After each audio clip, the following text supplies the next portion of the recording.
Hola amigos, saludos a todos. Qué gusto verlos en esta quinta lección por donde vamos caminando en este tiempo, en donde estamos creciendo y aprendiendo juntos y permitiéndole a Dios que Él nos hable. Ha sido un tiempo creo que precioso, donde hemos podido crecer juntos, compartir, escribir, aprender de cómo Dios le habla a otros compañeros de clase y lo que Dios está haciendo en medio también de cada uno de nosotros. Y yo creo que es importante discernir el cuerpo de Cristo y que funcionemos en la unidad del cuerpo de Cristo.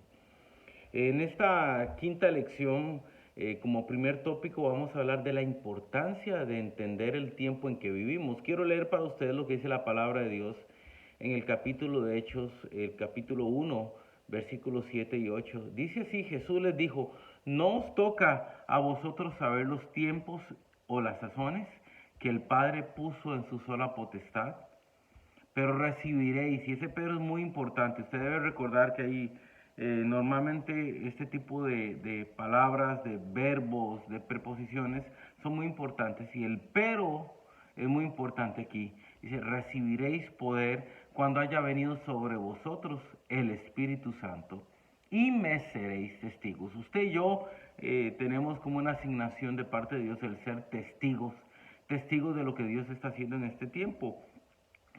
Me recuerda lo que el apóstol Pablo dice cuando en la primera carta a los Corintios, en el capítulo 1, dice: yo no vengo a ustedes con palabrerías ni cosas, vengo a ustedes con el poder, vengo a ustedes con la manifestación, y me gusta esa palabra, la manifestación del poder de Dios. Creo que muchos de nosotros hemos orado y hemos soñado por muchos años en ver la manifestación del poder de Dios en todo lo que hacemos cuando nos paramos a ministrar. Sé que muchos de ustedes y yo soñamos con ver a Dios sanar gente, restaurar, quebrantar, en fin, edificar a la gente. Y ese es el propósito de Dios. Y Dios nos está llamando a ser una generación que no camine en lo visual, sino camine en la manifestación del poder de Dios antes que cualquier otra cosa. Pero yo debo entender que lo primero aquí, lo importante, y por eso lo menciono, tiene que ver con el respaldo de Dios y el ir con el poder de Dios a ministrar. Eso es muy importante, pero usted no puede obviar que estamos viviendo tiempos muy cambiantes en donde esta nueva generación eh, no lee las cosas de la misma manera que otras. No podemos pensar que lo que funcionó en los años 70, 80 o 90 funciona hoy. Estamos en una dispensación, en un tiempo diferente, en donde las generaciones se entienden diferentes. En esta época hemos estado muchos en las iglesias con un reto, y es con el tema de desarrollar todo lo que tiene que ver con la multimedia, las reuniones online, Facebook, Instagram, YouTube, muchas de estas herramientas que son muy importantes para el Evangelio, y que hace unos cuantos tiempo, incluso ahora mismo en algunos lugares, todavía es estigmatizada como algo, herramientas del enemigo, cuando no lo es. La tecnología son herramientas que están ahí, que si están en las manos incorrectas son para usos viles. De hecho, la palabra habla de los utensilios y dice: hay utensilios para usos honrosos y utensilios para usos viles. Y creo que la tecnología fue creada. Todo eso tiene que ver con algo que Dios puso, la sabiduría que Dios puso en el hombre para crear estas cosas. Y está en usted y en mí utilizar estos recursos para fines honrosos, para glorificar a Dios, para expandir el mensaje de Cristo. Las luces, las cosas que tenemos a la mano que nos ayudan a esta nueva generación a leer de una manera muy diferente el Evangelio. Yo debo recordarles, como lo dije al principio, lo más importante en todo lo que hacemos tiene que ver con que se manifieste el poder de Dios, con que Dios esté, con que usted y yo podamos percibir el respaldo de Dios en todo lo que hagamos. Pero no podemos obviar también que hay una generación nueva que lee las cosas de una manera muy diferente. Hace 20 años, 20, 30 años no teníamos redes sociales, no teníamos un montón de recursos que hoy tenemos. Hoy hay una generación en donde lo visual, la información, todo esto es diferente, y capta y lee la información de una manera muy diferente, y no podemos obviar que eso está pasando. Y somos llamados a compartir el mensaje y está en usted nosotros ser sabios y dirigentes y saber llegar a esta nueva generación. No podemos obviar que muchas iglesias se quedaron en el pasado, en el tiempo, y entienden que todas las herramientas contemporáneas son contaminantes de la iglesia, y no podemos entenderlo de esa manera.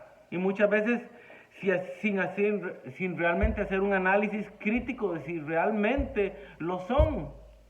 Hemos satanizado lo que no tenemos que satanizar. Y lo más delicado de todo esto es que estamos perdiendo a una generación que ya no la captas con las formas del pasado. Debo confesar que hace un par de años, creo, más o menos, estuve en una reunión de jóvenes en una zona de mi país, en el sur, y mientras estaba en esa reunión, tuvimos un congreso de adoración y me pidieron compartir la palabra para la reunión de jóvenes. Y debo decirles que cuando observé lo que era toda la dinámica de la reunión de jóvenes, yo decía, es que esta reunión no tiene nada de jóvenes, no tiene nada que capte a los jóvenes. Era literalmente, pues, yo le podría decir a usted que era una reunión para ancianos, porque no tenía los elementos que captan a los jóvenes al día de hoy. Y entiendo que muchos jóvenes terminan no yendo a estas reuniones. ¿Por qué? Porque no están hechas para captar la atención del joven. Eso sí, para llevarlo finalmente a que conozcan a Cristo y que su vida sea transformada. No podemos entretener, porque ese es el peligro en que podemos caer cuando nos ocupamos demasiado de las formas y dejamos de lado profundizar en el mensaje, profundizar en que las vidas sean cambiadas. Las formas son importantes, pero las formas nos ayudan a que el mensaje poderoso de Cristo sea compartido y que las vidas sean cambiadas. Si eso no sucede, usted entró en un área muy delicada que es el entretenimiento. Y el entretenimiento es una herramienta del enemigo en este tiempo que se ha metido dentro de la iglesia.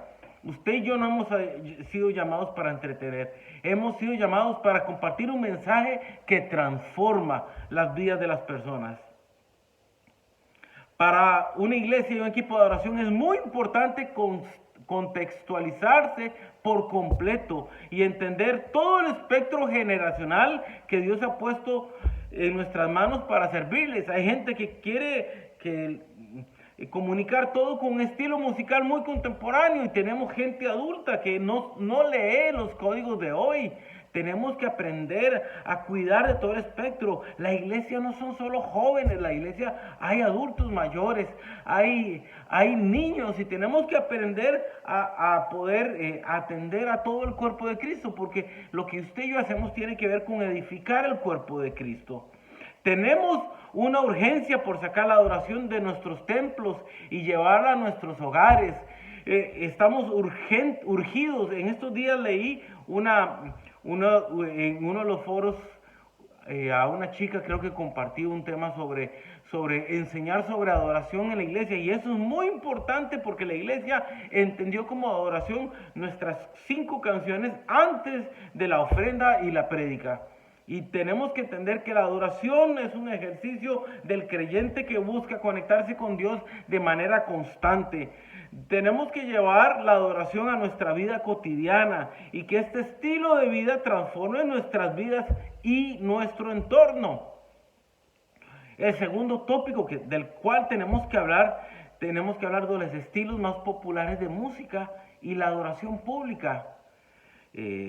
Una de las cosas más complicadas, y he escuchado en este tiempo, tiene que ver con el tema de cómo comunico la música. Me acuerdo una iglesia donde he estado ayudando en el pasado, hace tal vez también unos 3 años, y estaba en esa iglesia, y los músicos me decían, Godo, es que cuando cantamos las canciones de ahora, la iglesia literalmente se queda fría, no tiene reacción, no tiene respuesta a la adoración. Pero cuando ponemos a cantar las canciones de los 90s, de los 80s, la iglesia literalmente, la gente se tira, adora, llora, responde a esa adoración. Debo decirles que es una iglesia en donde el mayor espectro de edad es gente adulta, mayor o adulta de 40 años para arriba, 35, 40 años para arriba. Gente que creció con las canciones de los 90, de los 80. Entonces les es muy difícil adorar con las canciones y el estilo musical de ahora. Les cuesta más, no responden tan bien. Y ellos me decían, ¿qué hacemos? Yo les dije, bueno, yo les di algunas ideas, una de ellas fue porque no tratan de contemporanizar musicalmente ese repertorio de los 90s o de los 80s, no cambiándolos demasiado, pero sí poniéndoles algunos tintes más contemporáneos, pero esas son las canciones con las que esta gente se conecta. Y usted debe recordar que usted no está ahí cantando para satisfacer sus deseos personales, para tocar lo que a usted musicalmente le guste. Usted está ahí porque Dios lo ha puesto a edificar las vidas de esas personas. Y eso significa muchas veces morir a lo que a mí me gusta, a lo que está en mis preferencias. Yo estoy para servir y edificar a esa gente. Mi labor tiene que ver con que las vidas de esas personas sean cambiadas a través del poder de Dios, ¿verdad? Porque usted no cambia nada a través de lo que usted haga. Los estilos musicales son herramientas o lenguajes de comunicación y todos válidos. Algunos según el contexto más efectivos que otros, como les estoy mencionando. Y esto es nuestro deber entender cuál será el que nosotros deberíamos adoptar por una temporada en iglesia. Lo primero que debemos entender es que la música es un activo del cielo que nos fue confiado. Entonces la música viene de Dios, pero cuando se usa para fines incorrectos, tiene su efecto negativo. La iglesia en algún momento, como les dije hace un rato, satanizó estilos musicales y no. Y esto en la mayoría de los casos tiene que ver con lo que trae como recuerdos de su vida pasada, alejada de Dios. La adoración pública siempre debería ser una expresión de lo que vivimos en privado. Creo que ya lo hablamos en estos días pasados, lecciones pasadas, cuando hablamos que lo público es una manifestación de lo que nosotros sembramos o germinamos en nuestra vida privada. Y eso es lo que la hace poderosa la adoración. Aquello que usted ejercita en lo privado y manifiesta en lo público, eso es lo poderoso. Si su adoración pública es un ejercicio de canciones, pero no hay nada que usted ha fortalecido en lo privado, usted difícilmente va a ver la manifestación poderosa de Dios. En la adoración pública es muy importante que la gente declare lo grande, lo poderoso, todopoderoso, lo amoroso y todas esas características del Padre Celestial. Mateo 6:6, lo recuerdo porque creo que es un texto que habíamos leído en el pasado. Decía, mas tú cuando ores, y yo le cambiaría la palabra oración por adoración. Mas tú cuando adores, entra en tu aposento y cerrada la puerta, adora a tu Padre que está en lo secreto. Y tu Padre que ve en lo secreto te recompensará en público.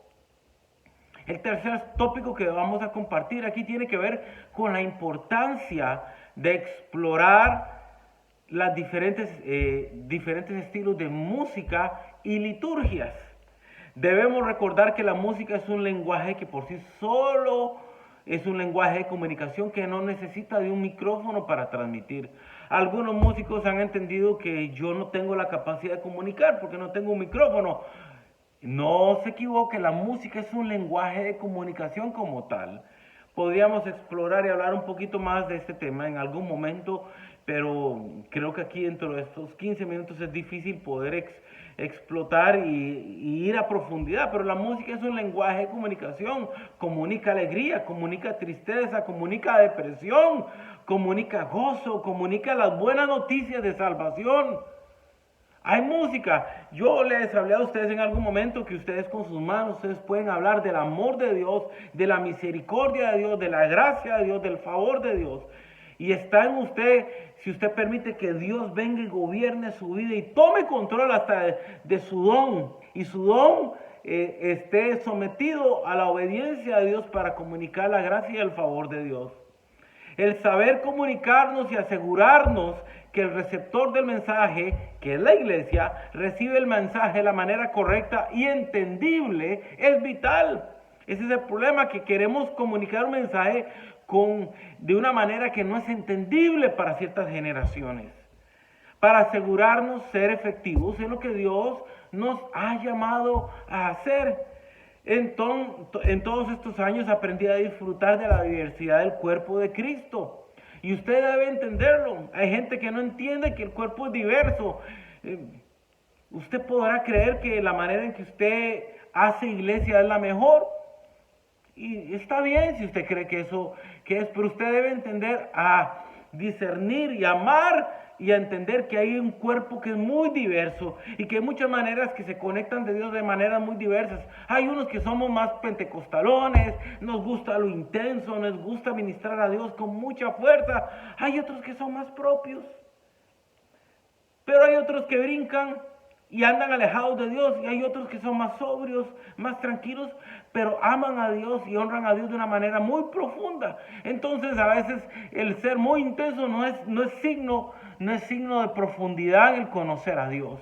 Así que tenga mucho cuidado, abrace y aprenda a discernir el cuerpo de Dios en toda su plenitud. El entender que los bautistas adoran de esta manera, que los nazarenos adoran de esta otra manera, que los pentecostales adoran de esta otra manera, que el evangelio completo adora así, que los de tal. Aprenda a amar cada uno y a discernir y a disfrutar el cuerpo de Cristo en toda su diversidad. Y cómo Dios transforma a las personas que tal vez para mí no parecían, de formas que para mí no parecían tan poderosas, pero realmente lo eran. La palabra de Dios es poderosa para cambiar.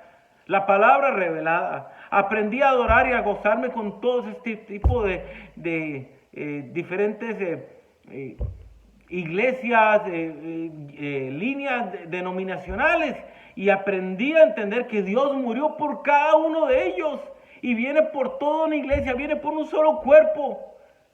Y usted debe aprender a entenderlo. Esa tolerancia, ese amor y el discernir el cuerpo es vital para toda la iglesia. Hemos cometido el error de creer que Cristo solo viene por un segmento de la iglesia, o por lo menos así nos comportamos, y en definitivo no podemos excluir a nadie de la gracia y de la salvación. Quiero leer para ustedes lo que dice Santiago capítulo 2 versículo 9. Pero si hacéis acepción de personas, cometéis pecado y quedáis convictos por la ley como transgresores. Yo quiero bendecirles en este tiempo y orar que Dios pueda darles sabiduría a usted en este tiempo para amar, abrazar, edificar la iglesia y disfrutar de ella de la manera como Dios la ama y la disfruta. Les bendigo en el nombre de Cristo Jesús y vamos para adelante con la última lección.